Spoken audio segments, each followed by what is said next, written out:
Today we are visiting with Mount Zion physician and medieval medical translator Leonard Rosenman. Dr. Rosenman was interviewed by the San Francisco Chronicle in April of 2006 about his second career. He said, "I took up the pen when I gave up the knife."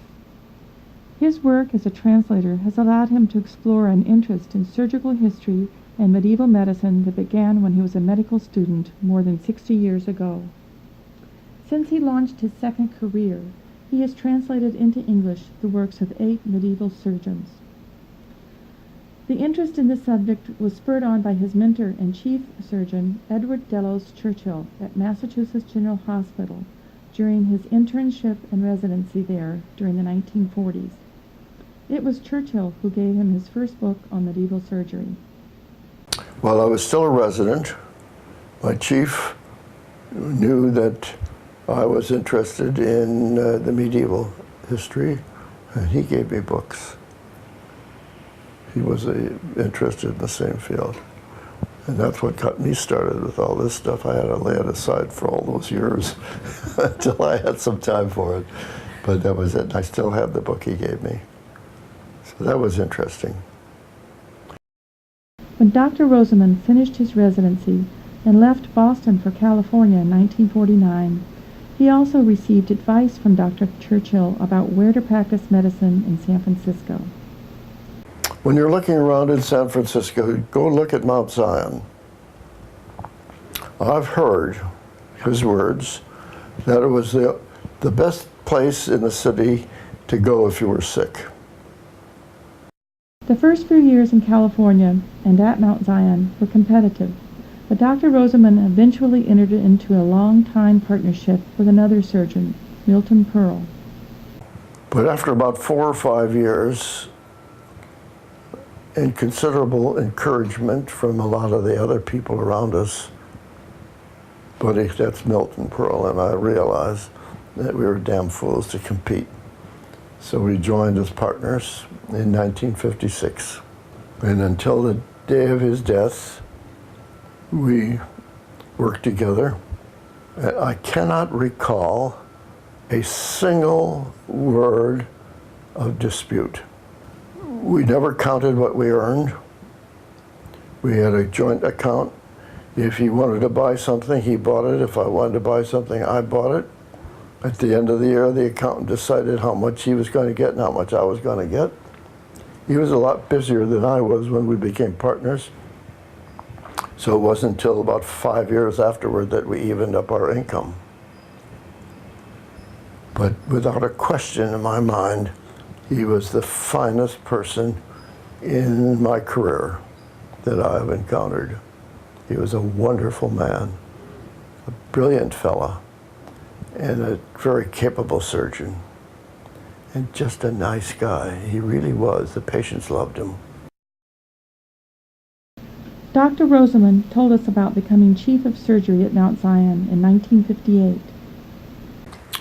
Harris died in about 1954, and A.L. Brown became chief. And the rules were that age 65 he had to retire. So there was either Buddy or me to become chief. We sort of flipped a coin, and one of us became chief, and I became chief, and the other one became sub-chief. We ran things together. But we had picked Dr. Abwa as an intern. He came from Israel, escaped after the war, and finished his training here. And he joined us as a junior, and he ended up, after we were through, as the chief here for a couple of years before he had to retire. For about 35 years, the Department of Surgery was in the hands of the three of us. We asked about his involvement with hospital committees and the medical board. Well, when you're chief, all the committees you sit on. So we had the hospital staff was run by the medical board. The medical board consisted of the chiefs of all the services during their course. And the appointment of the chiefs, of course, was in the hands of the board of directors. And the recommendations of the credentials committee to the,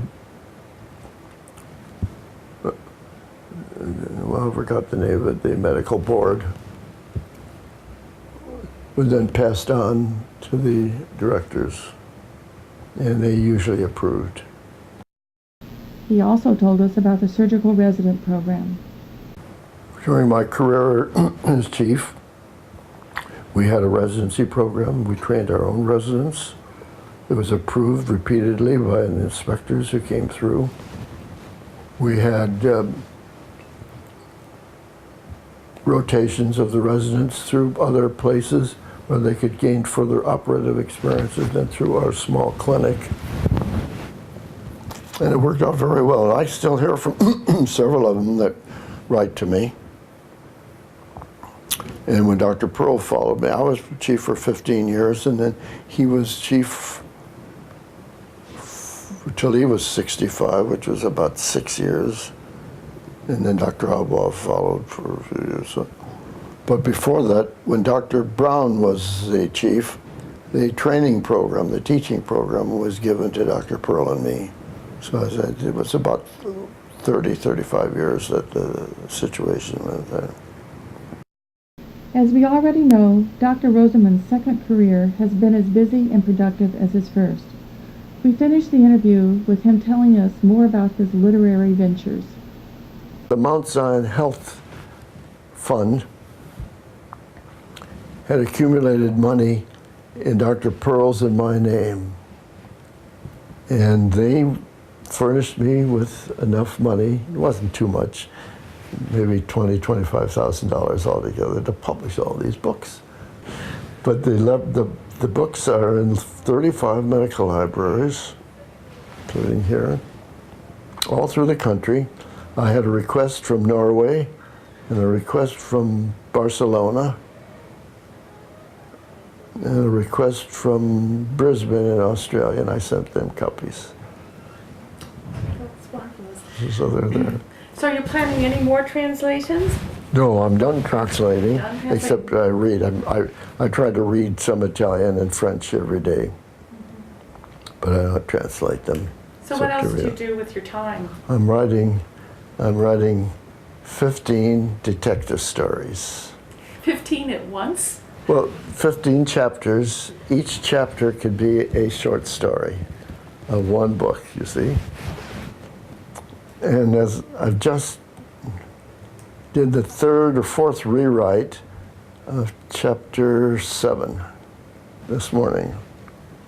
And as I reread the first chapters after some months, they're awful. They're awful. There's no spin. You know, I'm too much the pedant, too much lecture, and not enough. There's absolutely no sex, and there are only 3 or 4 murders. But they're interesting from the standpoint. Each one is a little lecture on a special crime. The one I've just finished was on perjury. So will the library get a copy? Oh, what? Yeah, sure. I'll bring you if you'll proofread.